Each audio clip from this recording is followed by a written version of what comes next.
should adorn yourself in modest apparel. So not drawing sexual attention. Now I'm gonna ask you an honest question. Do you think you're drawing sexual attention right now, sis?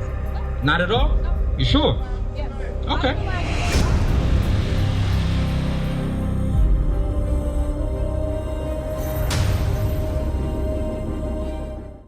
Okay, so we are the temple of God and the Spirit of God dwells in us. My sister, what's your name?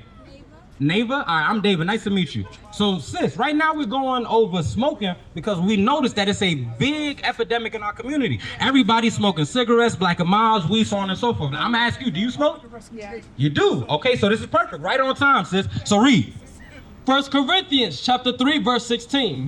Know ye not that ye are the temple of God? So, neighbor, did I say your name right? Yeah, neighbor. Neighbor. So, you got to understand, you are the temple of God. At one time in the time of Christ, we had a temple and people would go in and they had to make sure they were clean according to the laws of God, so on and so forth. Now you are the temple of God. Christ should dwell in you. But go ahead, read it. And that the Spirit of God dwelleth in you. Okay. If any man defile the temple of God. So it says the Spirit of God is supposed to dwell in you. But now it goes on to say, if you defile that temple of God, which your weed smoke, but it's not just smoking. Think about when we overconsume alcohol, because it's not a sin to drink, but to get drunk is a sin. When you overeat, to be gluttonous is a sin. But that defiles your temple, because our people today are the leaders in hypertension, diabetes, gout, all these different ailments. Why? Because we defile our temple. Read on. We abuse our bodies. Read. If any man defile the temple of God, him shall God destroy. So neighbor, let me ask you this. Do you want to be destroyed by God, or do you want to make it to the kingdom of heaven? I do. You want to make it to the kingdom of heaven. God says if you continue to smoke, you will be destroyed. He's going to destroy that temple, because you got to realize these bodies we have is just a loaner until we make it to that kingdom of heaven, Lord's willing. We have to take care of it. If you got a loaner vehicle, you're going to go play bumper cars, you know, the Road Derby and just run all crazy with the car. No, you're going to take care of the car. You're going to make sure you maintenance and so on and so forth, because you know you have to give that car back. Go ahead. Let me get what you got. Get me 1 Timothy. 1 Timothy. So Nevea. Neighbor, I'm sorry. I keep trying to add extra syllables. Look, what's important about you being the temple of God is that God says that we are king, priest, princesses on this earth. We have to act as such. All right, so real quick. My brother, what's your name, sir? Melvin.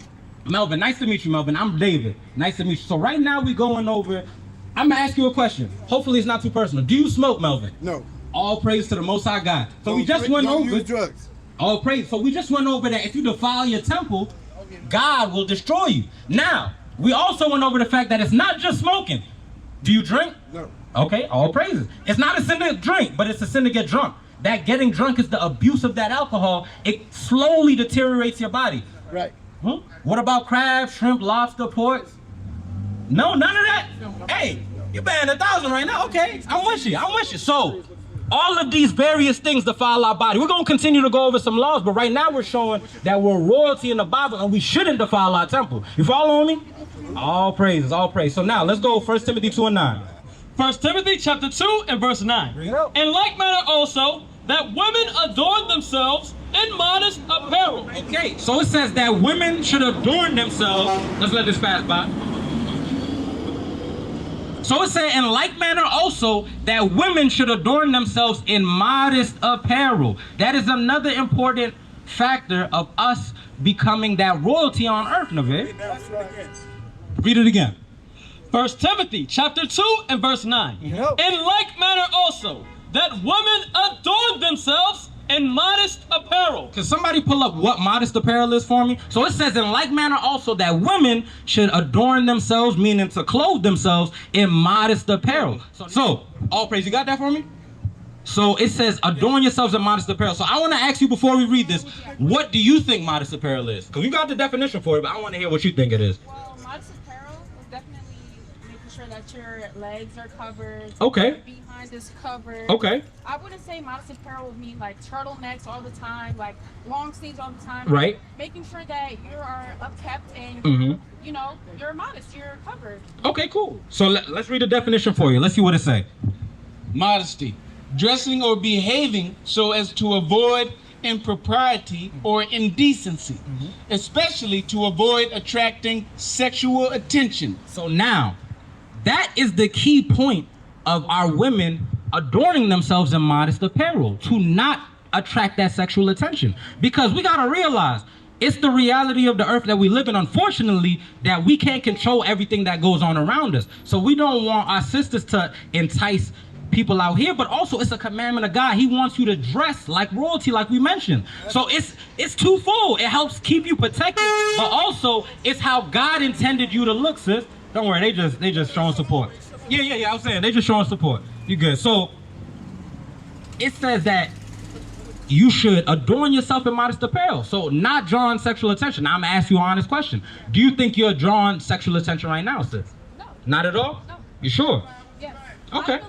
I feel like if someone were to think that I'm drawing sexual attention, it's in their brain. It's whatever is going on in their mind. Because right now I'm covered. You cannot see my behind. You can't see anything else. So Okay. I would say right now, no, I'm not. Okay. Let's read this for you. This is woman's dress. Wait, what Bible is this? This is from the Zondervan. This is a dictionary. Zondervan Compact Bible Dictionary. So this is the King James Version Bible, and this is a compact Bible dictionary for the King James. Oh, okay. Cool? All right. Women's dress. The women wore long garments reaching almost to the feet. Yeah. That's all you want. So it says that the woman wore long garments all the way down to the feet. Right now, my brother's showing you examples of the sisters in our congregation and how they dress. Nobody's telling you gotta look like Aunt Jemima, like you gotta look like Medea. Yeah, they do, yeah. But when we bring up modesty, it's to have yourself covered. Because, like you said, a lot of times it is in our brother's heads. But the thing is, a brother, if you just see your brothers will, that's what I'm saying. You understand the point is, if we're being realistic, a short skirt like that, a brother's mind is going various different places. But I understand what you're saying. That brother needs saving. That brother needs help. We understand that. So, real quick. Wait, can I say something? Go ahead, sis. I'll let you go. And Go ahead. as well as a woman, I know a woman could carry herself in a way that it could like mess up a brother's mind.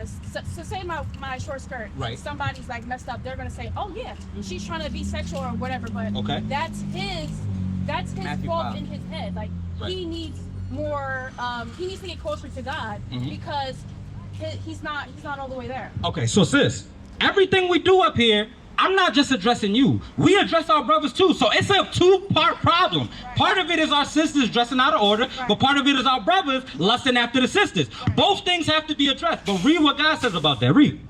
Matthew chapter 5 verse 27.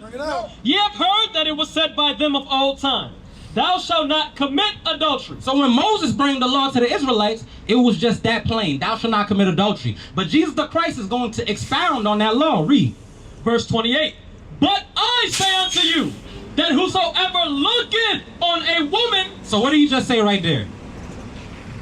Exactly. Whoever looks on a woman, read. To lust after her, hath committed adultery already with her. So God says when that brother does walk down and he's looking at your legs to lust after you, he's already in sin. We're not saying that brother is absolved. We're not saying that, but we're a community. We have to work as a unified or organized nation like you see on the back of the shirts. We are all one people. So the same way I gotta look out for you, you gotta look out for me. We're all working together to get to the kingdom of heaven. We all gotta keep the commandments in unison or it's not gonna work. I can't just be like, hey, I'm here by myself. I ain't rocking with him. I'm gonna do my thing and I let him rock. No, we have to correct one another. So the same way I'm telling you, sis, I understand compared to most women today, because our women today are not modest at all. You're probably thinking like, I am modest compared to this other sisters I see. But in reality, according to the standards of God, it's not a modest apparel. That's what. Man, what y'all waiting on? Y'all need to go ahead and subscribe to the channel.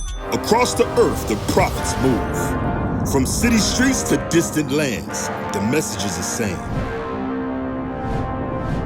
Israel must rise. Through every quest, every journey, the truth spreads. No border can contain it. No distance can silence it. Our nation lives in every moment. In joy, we celebrate marriages. In sorrow, we honor our dead. On the Sabbath, we gather as one. Families rejoicing together, bound by the commandments of God. Yet are we tried. From the stones in Kenya to the hatred in Montana, we endure as a soldier of the Lord. And still, the mission expands. On the airwaves, on the screens, in every nation under heaven, Israel's voice is heard. We build our communities. We raise our children in royalty. We restore what was broken. We clean what was defiled. We show the world who we are.